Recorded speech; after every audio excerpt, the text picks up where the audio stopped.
মুখ দিয়ে শ্বাস নাও। হ্যাঁ, ঠিক আছে, মুখ দিয়ে শ্বাস নাও। রাখো রাখো, শেষ। আজকে ওর নাকের স্প্লিন বা প্লাস্টিক খুলবো, এটা বলে স্প্লিট।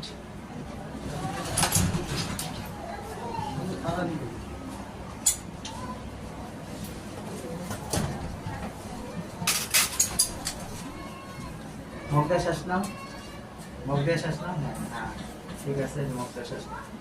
রাখো রাখো, শেষ। মুখ দিয়ে শ্বাস নাও, মুখ দিয়ে শ্বাস নাও। না, টিস্যু নাও। নাকটা মশা এখন হবা দেখতেছ না? নাক দিয়ে বাতাস যায় এখন? হ্যাঁ, আগে থেকে ভালো লাগে? আচ্ছা শোনো, এখন যা করবা, এরপরে বাসায় গেলে বেশি বেশি করে কুসুম গরম পানি দিয়ে নাক পরিষ্কার করবা, বুঝছো? আর একটা ড্রপ দিচ্ছি, ওই ড্রপ দিবা নাকের মধ্যে 2-3 ফোঁটা করে, নাকের 2 ছিদ্রে দিনে 3 বার দিবা। আর একটা অয়েন্টমেন্ট আছে, ওটা নাকের ভিতরে আঙ্গুল দিয়ে দিবা দিনে 2 বার। ঠিক আছে, থ্যাংক ইউ।